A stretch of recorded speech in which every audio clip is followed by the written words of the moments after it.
dan kenikmatan oleh Allah Subhanahu wa taala sehingga kita bisa mengikuti kegiatan rutin kajian Ramadan yang dalam suasana yang agak sedikit berbeda, yang biasanya langsung bertatap muka tapi kali ini memakai aplikasi karena sedang tren-trennya ini untuk aplikasi. Yang kedua kalinya salawat salam kita aturkan kepada junjungan besar kita Nabiullah Muhammad sallallahu alaihi wasallam, yang mana kita harapkan syafaatnya di yaumil akhir nanti, amin ya rabbal alamin. Bapak Ibu hadirin yang dimuliakan oleh Allah Subhanahu wa taala,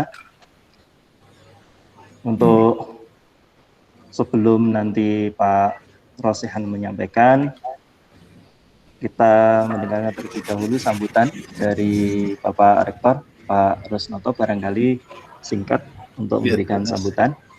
Monggo. Assalamualaikum warahmatullahi wabarakatuh. Assalamualaikum warahmatullahi wabarakatuh. Ya, terhormat Pak Dr. Rosihan, terima kasih waktu yang disediakan malam ini untuk ngaji dalam rangka Ramadan. Semoga di acara ini nanti berjalan dengan baik, kita bisa mulai dengan baca basmalah bersama. Bismillahirrahmanirrahim. Terima kasih Pak Rosihan atas waktunya. Assalamualaikum warahmatullahi wabarakatuh.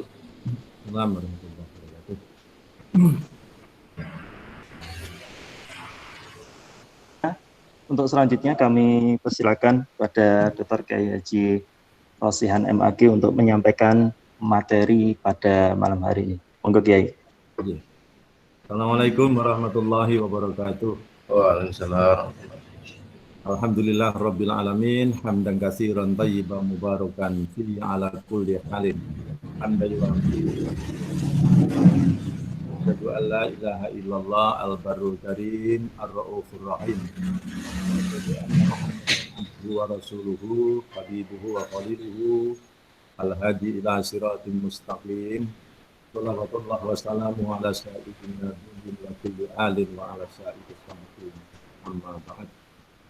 Saya hormati Pak Rektor Universitas Muhammadiyah Kudus beserta jajaran Wakil Rektor, Ketua BPH dan para anggota BPH, seluruh aktivitas akademika Universitas Muhammadiyah Kudus, para peserta yang dirahmati oleh Allah Subhanahu wa taala. Malam hari ini yang sudah bergabung dengan kita 85 personel ya Pak Ruzak ya. Alhamdulillah, kita bisa bersilaturahim ke rumah masing-masing sekalipun kita tidak bisa datang. Jadi melihat latar belakang kursi Pak Rektor yang begitu besar, Pak Hemi yang latar belakangnya tidak ada apa-apanya itu, kita bisa alhamdulillah bisa melihat suasana rumah masing-masing. Inilah kelebihan kita bersilaturahim secara daring. Bapak dan Ibu yang jadi begini, kalau sudah kita memasuki Ramadan gini, itu sebetulnya kan ngajinya tidak usah panjang-panjang. Kita ngaji satu ayat saja. Karena mengapa? Kata Nabi itu dalam kitabnya Sahih Ibnu Khuzaimah, itu orang yang melakukan kebaikan satu kali saja itu nilainya sama dengan 70 kebaikan pada bulan yang lain. Hadis itu berbunyi man adda faridatan kaman adda faridatan sab'ina fi ma siwahu. Barang siapa melakukan satu kebaikan pada bulan Ramadan, maka nilainya sama dengan 70 kali pada bulan yang lain. Kalau malam ini, Bapak dan Ibu, kita mengkaji satu ayat saja, kan itu, satu ayat saja, ya insya Allah itu nilainya sudah sama dengan 70 ayat, 70 ayat sekalian. Nah, oleh karena itu inilah yang disebut dengan bulan Ramadan itu adalah bulan yang mempunyai kualitas ibadah. Kualitas ibadah itu artinya kualitas itu kan memberikan bobot kepada dua objek yang satu dengan yang lain itu bobotnya punya kelebihan. Jadi memberikan bobot kepada dua objek yang sama. Jadi kalau bulan Ramadan dengan bulan di luar Ramadan itu sama-sama bulannya tapi memiliki bobot yang lebih kan itu sekalian. Nah, karena itulah ini bulan-bulan yang berbobot ya, kita tadarus sudah melintas batas gitu sekalian. Nah, satu ayat saja yang akan kita kaji pada malam hari ini. Bapak dan Ibu yang saya hormati, padahal jumlah karyawan dan itu ada berapa, Pak Rusnoto?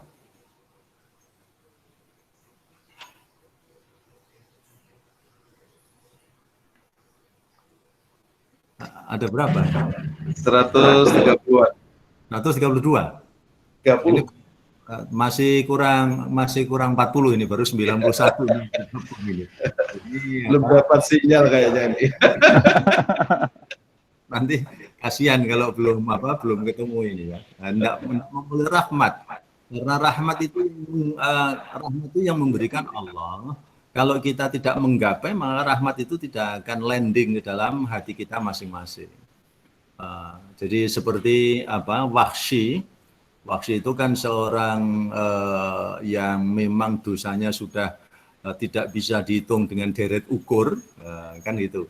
Tidak bisa dihitung dengan deret ukur.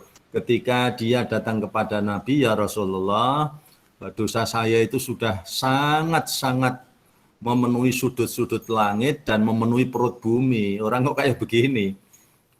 Di akhir perjalanan hidupnya dia datang kepada Rasul, kemudian begitu mendengar pernyataan Wahsy ini, sampai Wahsy itu kan termasuk membunuh pamannya Rasulullah yang bernama Hamzah itu, sampai hatinya diambil dan dimakan oleh Wahsy itu. Nah, Rasulullah melihat seorang yang namanya Wahsy nggak bisa jawab, Bapak dan Ibu. Ketika tidak bisa menjawab, kemudian turun surat Az-Zumar ayat 53. Qul ya ibadiyalladzina asrafu ala anfusihim la taqnatu mir rahmatillah. Yang artinya, hai orang-orang yang dosanya sudah melampaui batas. Nah, jadi Rasulullah itu diperintahkan oleh Allah untuk menjawab. Qul, katakan hai Muhammad, apa? Hai hamba-hambaku yang dosanya sudah melampaui batas. Apa kata Allah? La taqnatu mir rahmatillah. Kamu jangan putus asa dari kasih sayang Allah. Nah, Allah memberikan kasih sayang, kalau tidak kita jemput kan kasih sayang itu tidak akan tiba, tidak akan datang kepada kita. Nah, kemudian la taqnatu mir rahmatillah innallaha yaghfirud dzunuba jami'a. Allah akan menghapus dosa kamu semua. Nah, inilah sebabnya kemudian Ramadan itu disebut dengan bulan rahmah, bulan kasih sayang. Nah, harusnya kita jemput sekalian. Nah, Bapak dan Ibu yang saya hormati, jadi itu yang berkata Allah, karena pemilik dunia ini, pemilik Ramadan itu Allah, maka yang memberi bobot juga Allah itu sendiri.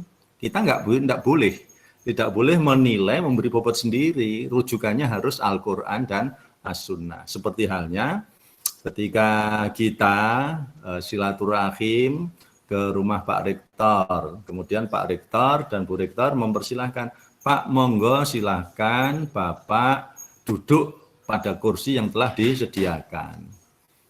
Ya ikut saja duduk pada kursi yang telah disediakan. Jangan mencari kursi sendiri. Sebab kalau mencari kursi sendiri, bisa jadi kursi yang kita pilih itu kursi yang sudah reot. Akhirnya kita bisa celaka. Nah itulah sekalian, jadi ketentuan untuk memberikan bobot itu adalah yang memiliki, yang mempunyai dunia ini, yang memiliki Al-Quran, yang memiliki bulan Ramadan itu sendiri. Nah sampai kita pada satu yang akan kita kaji, satu ayat saja, yaitu Pak Anwari dari mana ya Pak Anwari? Satu ayat saja, surah Ar-Ra'd ayat yang ke-11, sekalian. Kalau yang membawa HP, bisa dibuka saja. Surah Ar-Ra'd ayat yang ke-11 itu Bunyinya bagaimana? Bunyinya adalah innallaha la yughayyiru ma biqaumin hatta yughayyiru ma bi anfusihim. Yang artinya apa? Sesungguhnya Allah itu tidak merubah nasib kamu. Sesungguhnya Allah itu tidak merubah nasib umku.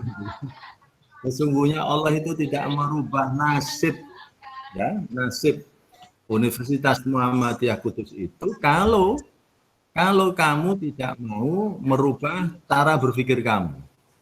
Nah, jadi di situ ada yughayyiru ma bi anfusihim, ma bi anfus, apa yang di dalam diri manusia, yang di dalam diri manusia itu yang paling potensial itu adalah akal. Akal itu apa? Akal itu adalah media untuk berpikir. Jadi Allah itu tidak akan merubah nasib kita. Allah itu tidak akan merubah nasib umku kalau para sivitas akademikanya tidak mau merubah cara berpikirnya. Maksudnya bagaimana lah kalau sudah begini saja sudah baik, untuk apa sih harus maju-maju kan gitu. Nah, maka ayat ini ayat yang sangat dinamis sekali sekalian. Jadi semuanya tergantung kepada kita. Tergantung pada manusia. Seperti Wahsy itu tadi. Wahsy itu mau menjadi orang baik kan tergantung bagaimana dia menjemput kasih sayang Allah Subhanahu wa Ta'ala. Nah, terkait ayat ini, Bapak dan Ibu, saya ingin memberikan ilustrasi di dalam sebuah buku yang pernah saya baca itu, Approach in Social Science. Nah, boleh dengan bahasa Inggris kalau Kang Hemi ya. Boleh dengan bahasa Inggris. Approach in Social Science. Jadi pada buku itu begini, diceritakan di Inggris itu ada penggali batubara, perusahaan penggali batubara. Nah di Inggris itu, ya galian batubara itu tidak di atas bukit, tapi galian batubara itu di tengah kota. Nah pada suatu saat galian batubara itu runtuh. Dan ketika runtuh, itu ada 20 orang yang terjebak dalam reruntuhan galian batubara itu. Nah, Bapak dan Ibu, ini kalau kira-kira terjadi di Indonesia, apa yang kita lakukan? Sudahlah, istighosah saja. Ini kalau terjadi di Indonesia, istighosah saja, kan itu. Kenapa? Sudah tidak mungkin itu diselamatkan, karena sudah masuk dalam reruntuhan galian batubara itu. Nah, terus sampai juga para expert yang ada di atas, para ahli yang ada di atas itu menggunakan walkie-talkie berbicara dengan para pekerja yang ada yang terjebak dalam reruntuhan itu. Apa kata sang expert? Saudara-saudara sekalian, saudara tetap bertahan di reruntuhan itu, saya, para expert, itu akan membantu menolong Anda, butuh waktu kurang lebih 20 hari. Nah, di situ ada apa saja, ya, sarana prasarana. Ada air, Bapak, ya, ada oksigen. Nah, kemudian berapa kapasitas oksigen bisa digunakan? Mereka menjawab oksigennya itu hanya untuk 8 hari, Bapak. Airnya juga untuk 8 hari. Nah, sang expert itu menjawab begini, coba itu oksigennya itu diperpanjang sampai 20 hari. Kemudian airnya juga diperpanjang sampai 20 hari. Para pekerja kan tidak bisa, dasar pekerja, bukan expert, bukan ahli, nggak bisa dia. Nah, akhirnya begini caranya, nggak bisa Bapak, caranya begini. Kalau saudara-saudara mau memperpanjang oksigen itu, maka saudara-saudara tidak usah banyak bergerak, tiduran saja. Karena kalau panjenengan semua, saudara-saudara banyak bergerak, maka itu kebutuhan oksigen akan semakin meningkat. Kemudian yang kedua, air itu supaya bisa diperpanjang sampai 20 hari, maka jangan minum dulu. Makanlah buah-buahan yang banyak mengandung air, seperti pir, seperti belimbing, seperti jambu dan sebagainya. Alhasil, Bapak Ibu sekalian, mereka mengikuti saran para expert yang ada di atas, pada hari yang ke-18 itu mereka bisa diselamatkan dari jebakan reruntuhan batu bara yang ada di Inggris itu. Ini kalau kita tanya, sebetulnya mereka bisa berhasil itu karena doa apa karena usaha? Nah, inilah sebetulnya relevansi yang ingin saya sampaikan, relevansi surah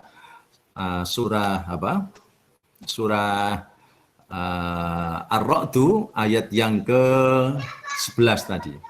Bahwa Allah tidak akan merubah nasib seseorang. Allah tidak akan merubah nasib kita semua kalau tidak mau merubah nasib kita sendiri.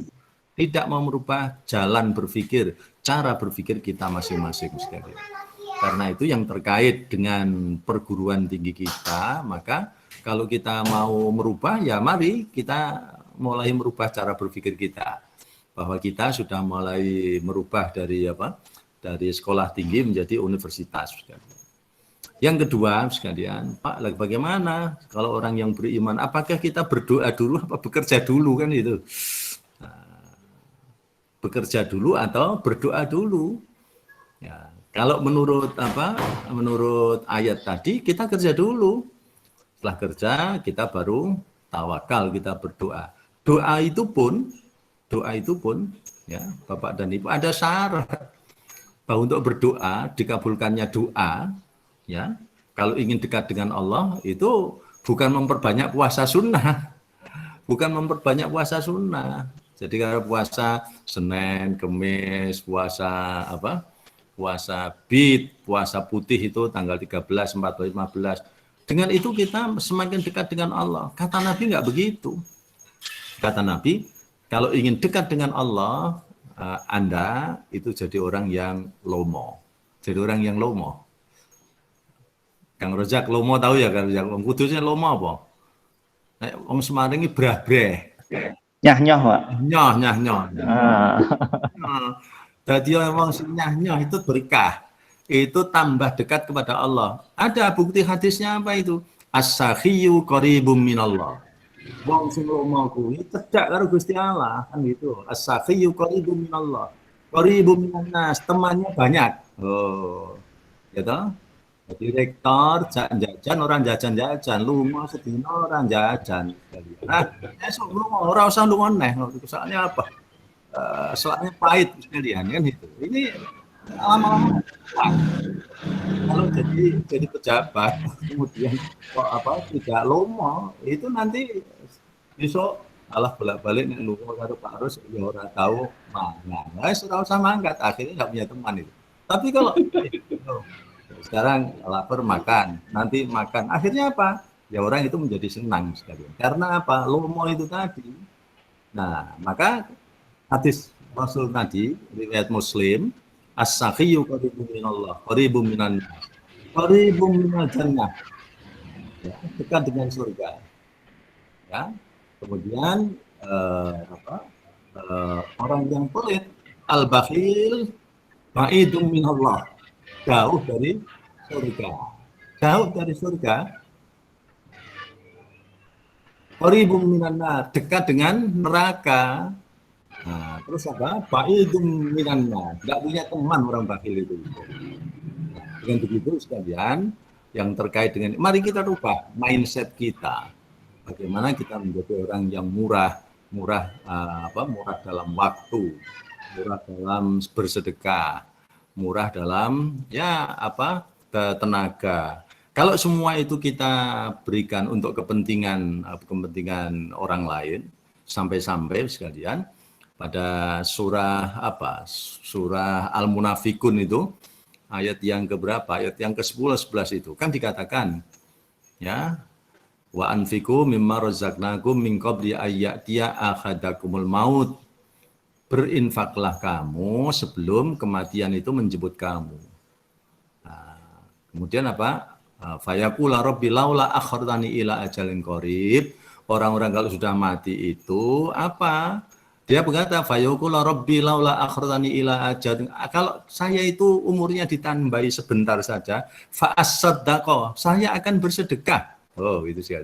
Jadi sedekah itu ternyata apa? Sejalan dengan apa yang disampaikan oleh Nabi itu. Nah, jadi kalau yang pertama kita akan berubah, akan maju, maka harus berubah cara berpikir kita. Yang kedua, kalau kita akan menjadi orang yang banyak teman, banyak mahasiswanya, gitu Pak Rus ya, banyak mahasiswa, ya harus banyak sedekah dong. Banyak sedekah artinya enggak usah mahal-mahal, enggak usah mahal-mahal.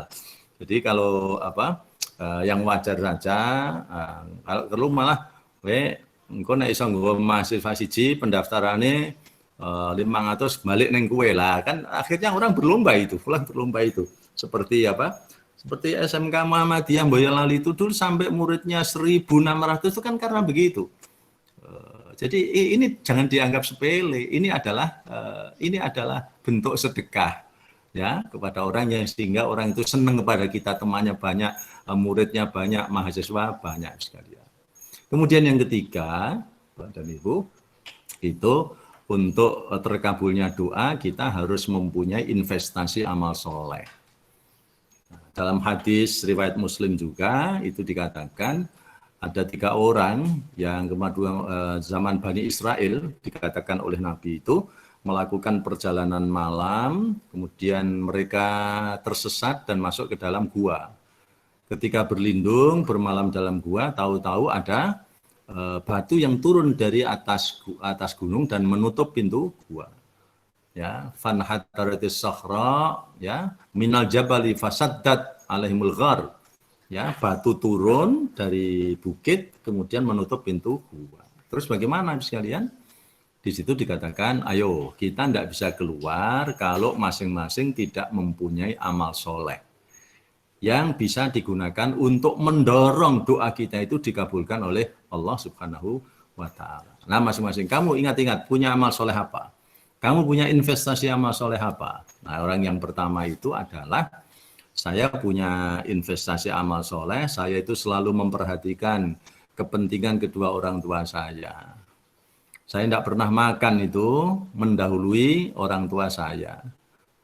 Tidak pernah makan. Sampai suatu saat anak saya itu minta susu, nangis. Ternyata sampai sore hari orang tua saya itu langsung tidur sampai pagi hari anak saya tidak minum susu itu. Memperhatikan kepentingan orang tua saya. Kemudian berdoa, ya Allah, kalau saya selalu memperhatikan kepentingan orang tua saya itu, maka tolonglah saya dari kesulitan ini. Akhirnya apa sekalian? Itu bisa bergeser sedikit tapi belum bisa keluar. Kemudian orang yang kedua itu bercerita, ya Allah, suatu saat saya itu menolong ponakan saya yang cantik, saya beri uang. Nah, suatu saat saya punya kesempatan untuk berbuat mesum dengan dia. Tapi ternyata ketika saya akan berbuat mesum dengan dia melarang saya, ittaqillah, la tafuddul khatam illa bihaqqihi. Jangan kamu sentuh kehormatan saya kecuali dengan cara yang benar. Akhirnya apa sekalian? Padahal paha pamannya itu sudah di atas paha ponakannya. Kalau kira-kira orang sekarang itu lari atau lari mendekat itu. Nah itu. Nah, akhirnya dia tidak jadi melakukan perbuatan mesum. Kemudian dia berdoa, ya Allah, kalau saya meninggalkan perbuatan maksiat itu semata-mata untuk mencari ridhomu, tolonglah saya dari kesulitan ini sekalian. Nah, akhirnya apa? Bisa bergeser batunya, tapi belum bisa keluar. Orang yang ketiga, kamu punya amal soleh apa? Investasi amal soleh apa? Saya dulu ketika jadi pimpinan perusahaan, ya Allah, saya setiap minggu itu membagi gaji mereka. Tapi ada salah satu karyawan yang dia mendahului pulang tidak menerima, tidak terima gajinya. Sampai 3 tahun kemudian dia kembali menagih, mana honor saya, gaji saya pada waktu itu Bapak. Kemudian sang pengusaha itu menyebut, itu gaji kamu itu adalah yang ada kambing sekian banyak yang ada di lapangan itu. Oh, Bapak menghina saya? Enggak, itu adalah gaji kamu yang tidak kamu ambil pada waktu itu. Nah, sekarang kalau kira-kira ada pimpinan perusahaan, pemilik perusahaan ada yang begitu, enggak sekali.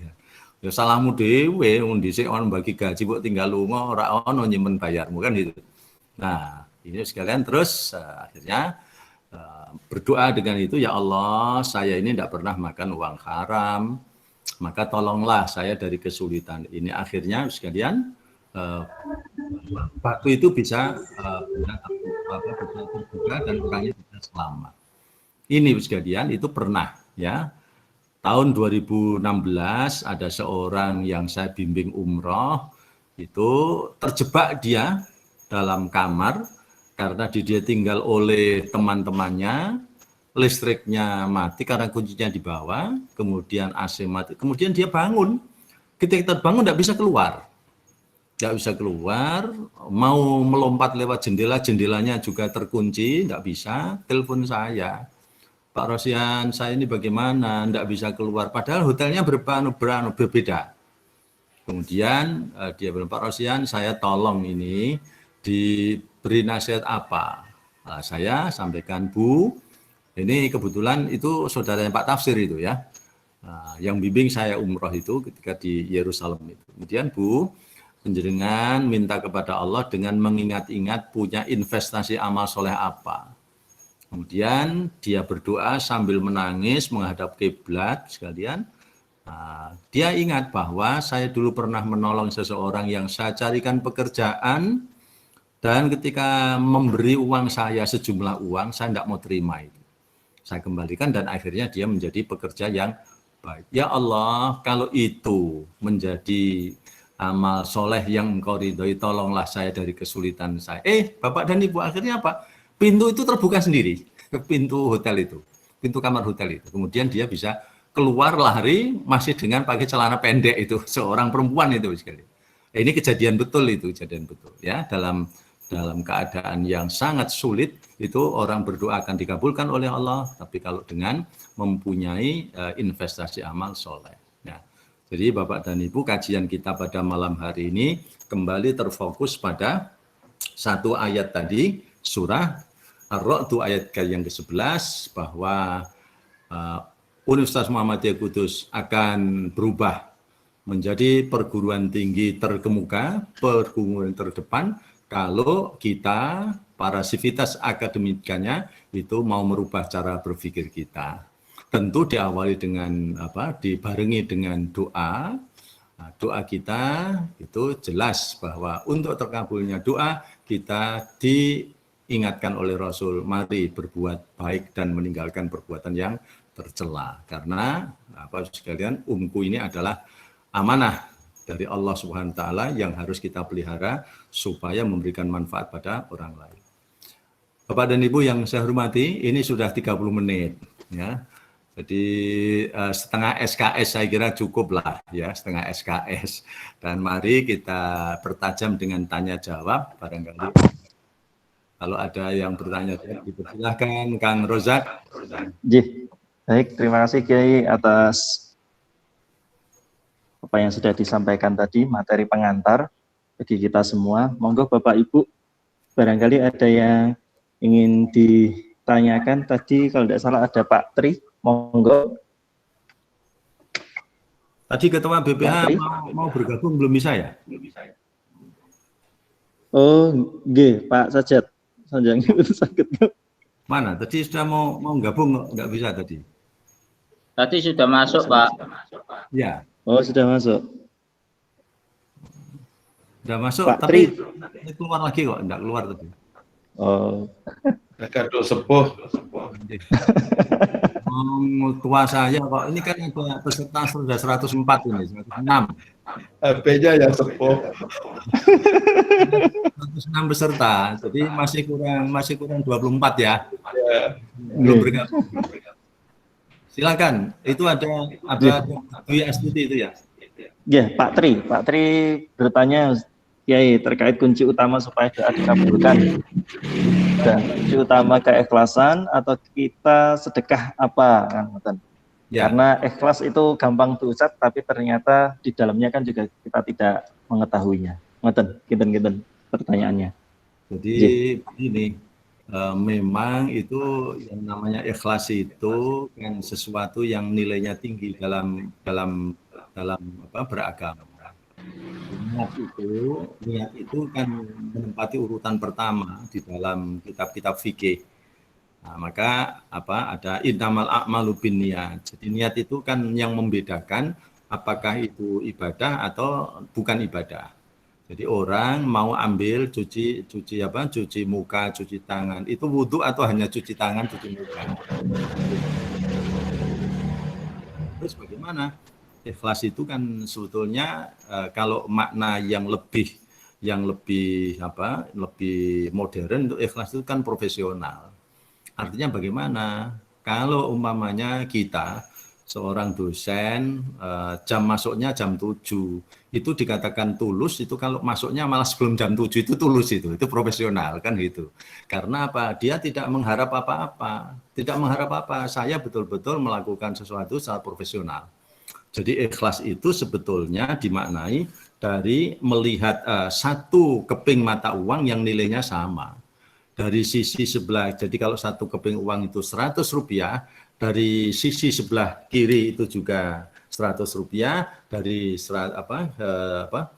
sebelah kanan itu juga 100 rupiah. Tapi ikhlas itulah yang disebut dengan ikhlas profesional. Profesionalitas itu ikhlas sebetulnya sekalian. Jadi orang tidak berharap apa-apa, dia ingin melakukan sesuatu yang terbaik, itu namanya ikhlas itu. Tulus itu. Nah, hanya kemudian kalau sudah tulus, orang tidak lagi mengingat apa yang sudah dilakukan, yang sudah dikerjakan. Kalau teori tasawuf, ikhlas itu kan seperti halnya orang yang pagi-pagi perutnya sakit, kemudian ke kamar mandi, di kloset, mengeluarkan sesuatu, buang air besar. Setelah buang air besar, itu perutnya rasanya ringan. Nah, dan kemudian setelah ringan tidak pernah mengingat-ingat. Tadi yang saya keluarkan besarnya berapa, kecilnya berapa, itu tidak pernah mengingat kembali. Itulah sebetulnya tuntunan ikhlas yang dilakukan oleh para ahli tasawuf. Nah, kan gitu. Nah, kalau kita dalam pendekatan fikih, ikhlas itu ya profesional itu. Jadi melakukan sesuatu bukan karena siapa-siapa, bukan karena rektor, bukan karena pembantu rektor, wakil rektor, bukan karena BPH. Betul-betul kita menekuni satu yang menjadi tanggung jawab kita, tanggung jawab pekerjaan kita. Nah, itu tulus, kan gitu. Itu ikhlas itu. Nah, jadi itu kira-kira begitu Pak Rozak. Nah, kalau sedekah juga begitu. Jadi tidak hanya sedekah. Sedekah dikatakan tulus itu bagaimana kalau orang itu sudah tidak melihat lagi di kantong itu isinya berapa. Kalau isinya itu ada 100, ada 50, ada 5.000. Nah, kemudian kan ada yang pernah saya ceritakan itu, ada orang dikejar-kejar kaleng infak itu kan begitu. Nah, jadi ketika saya imami bersama orang 4 tahun yang lalu itu, kemudian di Undip itu saya bersakan di depan, saya di belakang karena saya imam nanti. Kemudian ada kotak kaleng jalan sampai di tempat dia pindah di tengah. Di tengah ketemu kotak infak lagi. Nah, begitu pindah dia pindah di belakang, ketemu kotak infak lagi, kembali ke depan. Ketika kembali ke depan, di depan saya itu, nah kemudian Pak Rosyan, kotak infaknya itu berapa sih? Saya jawab, ya 3 lah, depan 1, tengah 1, belakang 1. Lah pas ya, dia di depan saya, sampingnya itu sedang sholat sunnah. Lah kotak infaknya itu ada di depan dia. Mau enggak mau kan harus mengeluarkan. Nah ternyata Pak, 3 lembar uangnya, 1 100.000, 1 50.000, 1 5.000. Kira-kira kalau bapak-bapak yang dimasukkan yang berapa? Yang 5.000 apa 100.000 apa 50? Pilih dia. Masukkan yang 5.000. Lah ketika masuk 5.000 sekalian, loh kok ndelalah itu begitu masukkan, dompetnya dimasukkan, yang 100.000 itu jatuh. Saya ambil, saya tepuk punggungnya, ini loh uangmu. Nah terus dengarnya, ini loh masukkan. Nah terus setelah masukkan dia tanya pada saya, loh Pak Rosyan kok ngisinya infak kok banyak sekali. Padahal dia seorang pemilik tambang batu bara di mana? Di Pangkal Pinang itu. Saya bilang, itu bukan uang saya, itu uang panjenengan sendiri. Dia bilang, innalillah. Nah, ini karena apa? Enggak tulus ya. Coba kalau dia tulus ngambil yang tengah saja, yang 50. Nah, ini orang pelit akhirnya kan rugi itu sekalian. Rugi. Jadi kalau dia ambil 50 itu enggak profesional itu. Harusnya dia ambil yang tengah saja, antara 100, 5.000 dan 50.000. Kalau dia masukkan yang 50.000, dia punya uang sisa 105. Tapi karena yang dimasukkan 5.000, akhirnya dia hanya punya uang 50.000. Ini gambaran saja. Itu terjadi betul itu 4 tahun yang lalu sekalian. Ya. Nah, jadi sekalian kita mari mulai memahami ikhlas itu, melakukan pekerjaan secara profesional. Jadi yang betul-betul baik. Kalau tidak baik, itu tidak puas. Nah, kepuasan itu adalah nilai keikhlasan. Saya kira begitu, Kang Rozak. Ya. Terima kasih, Kiai. Oh, Kang Rozak. Barangkali ada yang ingin disampaikan, barangkali ada yang mau bertanya lagi. Pak Arus, barangkali, monggo. Pak Rektor. Rosihan. Iya, monggo Pak Rektor. Ya, pertama tentang ikhlas. Ikhlas itu sebetulnya cara kita itu menggunakan istilahnya pendekatan hakikat apa pendekatan yang sifatnya tekstual atau aturan. Dari sisi cara kita mendekati ini ikhlas atau tidak. Kadang-kadang kita itu ikhlas karena ada aturannya dilakoni, kemudian seperti sudah ikhlas dengan yang kita jalankan. Ataukah kita itu memaknai satu hakikat dari apa yang kita lakukan. Kayak gitu. Mungkin pendekatan mana yang lebih membuat kita jadi ikhlas gitu. Kalau secara akademik kan harus terukur, Pak. Harus terukur ya. Nah, ikhlas kan terukur apa? Kalau ada aturan, jadi ada aturan, dia melakukan aturan itu dan hasilnya sangat baik, tidak asal-asalan, itu ikhlas. Jadi kalau memangnya ada aturan, taruhlah seorang karyawan harus masuk jam 7, dia masuk jam setengah 7 dan dia melakukan aktivitas yang bermanfaat, itu disebut ikhlas. Ya, tidak hanya sekedar masuk. Kalau sekedar masuk sesuai dengan aturan, ya bisa saja, tapi itu kan terukur, tapi kan tidak ada manfaatnya. Maka tambahannya gitu. Nah, jadi ketika kita menilai seseorang, ikhlas itu kan mestinya harus ada ukuran-ukuran, terukur. Kalau tidak terukur tidak bisa disebut itu, karena kita masyarakat akademisi ya. Kita kalangan akademisi menilai ikhlas, merumuskan ikhlas itu harus terukur. Terukurnya bagaimana? Kalau seseorang itu melakukan pekerjaan ya secara profesional sesuai dengan aturan, tidak ada rasa grundel, melakukan sesuatu dan hasilnya maksimal, memuaskan, itulah yang ikhlas itu. Memuaskan karena apa? Allah itu dikatakan kan Innallah jamilun. Allah itu bagus, Allah itu indah. Nah, maka Innallah yuhibbul jamal. Innallah jamilun yuhibbul jamal. Allah itu indah. Jadi kalau seseorang itu melakukan sesuatu secara maksimal bagus, itu berarti dia sudah meniru sifat-sifat Allah. Nah, itulah yang disebut profesional itu. Allah itu kan profesional itu. Ya. Gitu. Saya kira begitu Pak Nur. Pak harus terukur itu, terukur. Saya berangkat kerja sak penake dhewe. Ikhlas wis sak penake dhewe. Ikhlas itu. Itu sak penake dhewe namanya sekali. Biar tersurat. Baik, terima kasih. Masih ada satu lagi Kiai dari Mas Nuron. Monggo. Mas Nuron. Mas Nuron apa Mas Nusron? Pun kelinggo, Pak. Kan? Nak Nusron anggota dewan. Iya. Monggo Mas Nuron. Ya, matur suwun Pak Rojak. Ini Pak mau tanya. Tadi yang diterangkan untuk kasarannya orang biasa itu ngalah berkah. Itu ngalah berkah dengan kebaikan kita. Apakah itu nanti pahala yang kita investasikan itu bisa hilang apa tidak? Itu aja, Pak.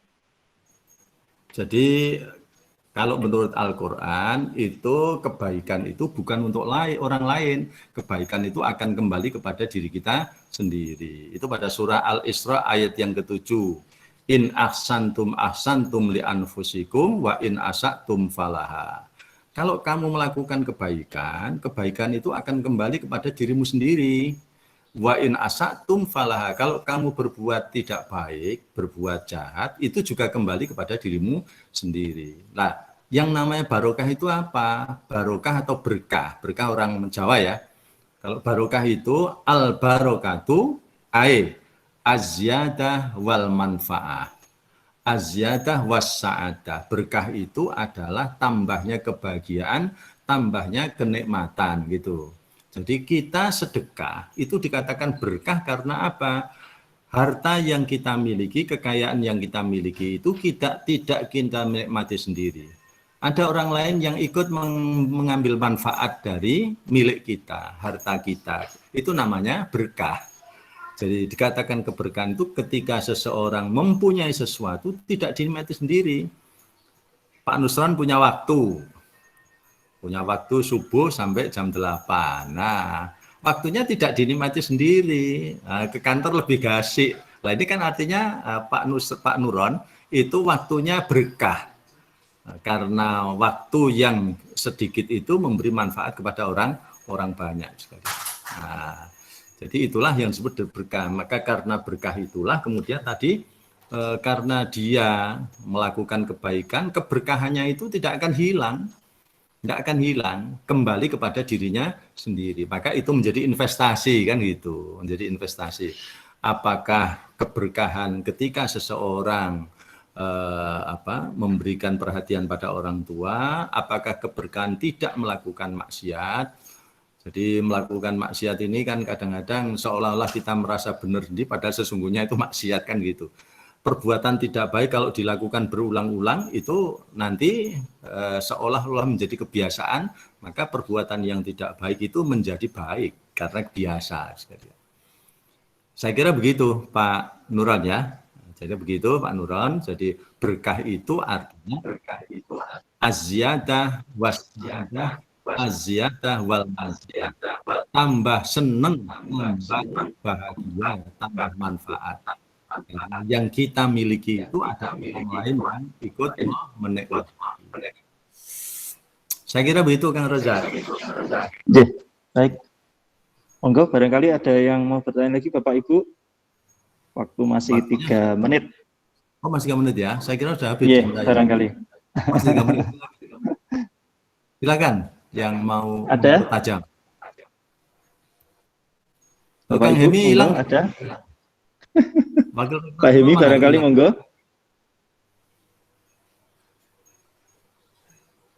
Ini Pak Hemi? Sudah banyak tanya. Ya. Oke, barangkali gini. Tuan? Yang lain. Pak Hemi monggo. Oh, yang lain.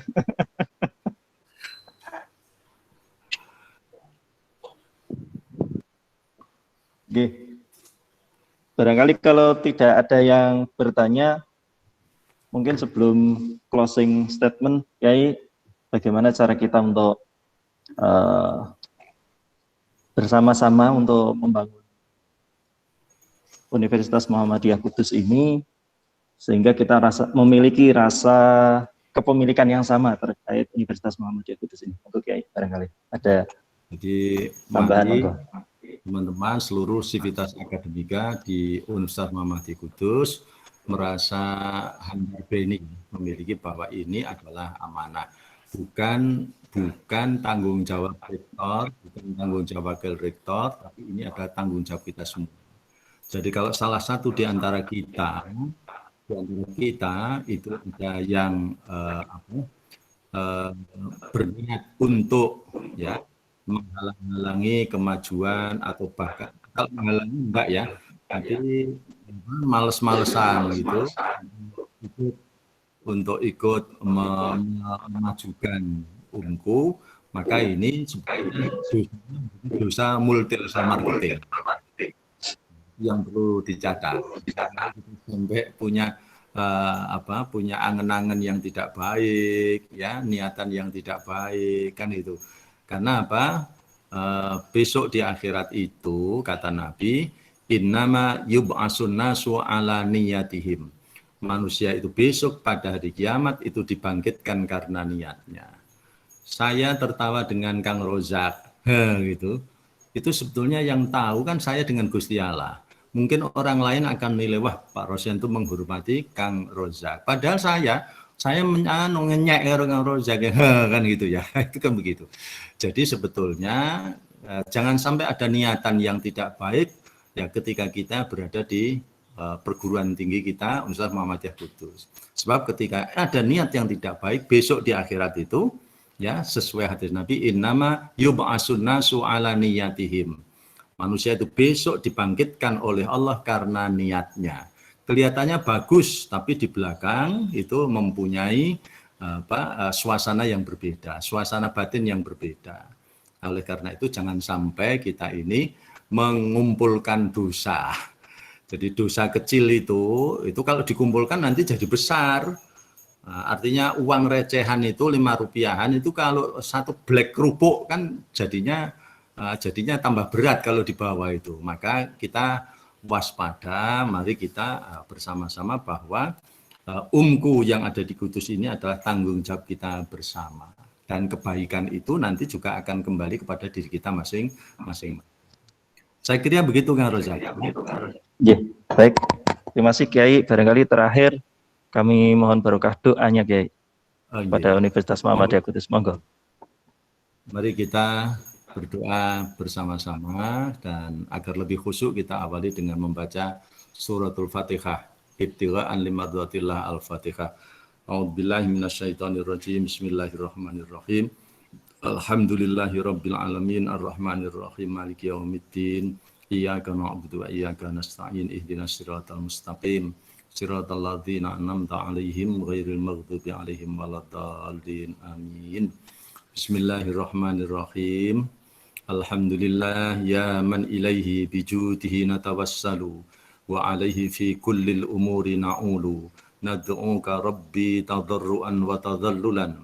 فإذا رددت يدينا فمن ذا نسأل يا ربي يا عالم السرائر يا من هو لا غيره اللطيف الخبير أنت جبري وأنت نعم النصير أستغفر الله العظيم من كل ذنب آتيناه أو هممنا به يا الله يا الله يا الله صل على حبيبك وخليلك وصفيك محمد وآله وصحبه وسلم waqdi hajatana waqbal da'awatana wa'ajilna bil ijabah ya arhamar rahimin innaka ala kulli syai'in qadir wa bil ijabati jadir. Ya Allah, ampunilah seluruh dosa kami, baik yang telah kami lakukan maupun yang masih kami angan-angankan. Ya Allah, penuhilah seluruh kebutuhan kami, penuhilah seluruh kebutuhan Universitas Muhammadiyah Kudus. Ya Allah, terimalah seluruh doa kami. Ya Allah, terimalah permohonan seluruh sivitas akademika Universitas Muhammadiyah Kudus. Jawablah dengan segera ya Allah permohonan kami, permohonan dari Universitas Muhammadiyah Kudus. Rabbana atina fid dunya hasanah wa fil akhirati hasanah wa qina adzabannar. Walhamdulillahi rabbil alamin. Terima kasih Pak Rektor, Wakil Rektor, Akademika, Sivitas Akademika. Mudah-mudahan pertemuan menjadi berkah dan Allah memberikan kesehatan kita, memberikan kekuatan pada kita sehingga bisa membantu amanah di depan dan berkemuka. Amin ya rabbal alamin. Amin. Assalamualaikum warahmatullahi wabarakatuh. Waalaikumsalam warahmatullahi wabarakatuh. Terima kasih Kiai tadi yang sudah disampaikan kepada kita semua. Semoga memberikan pencerahan dan juga menambah semangat kita dalam etos kerja kita di Universitas Muhammadiyah Kudus. Mari untuk mengakhiri pengajian pada malam hari ini kita akhiri dengan bacaan hamdalah bersama. Alhamdulillahirabbil alamin. Terima kasih Pak Kiai atas motivasinya Dan Bapak Ibu, terima kasih. Saya akhiri. Assalamualaikum warahmatullahi wabarakatuh. Waalaikumsalam warahmatullahi wabarakatuh. warahmatullahi wabarakatuh.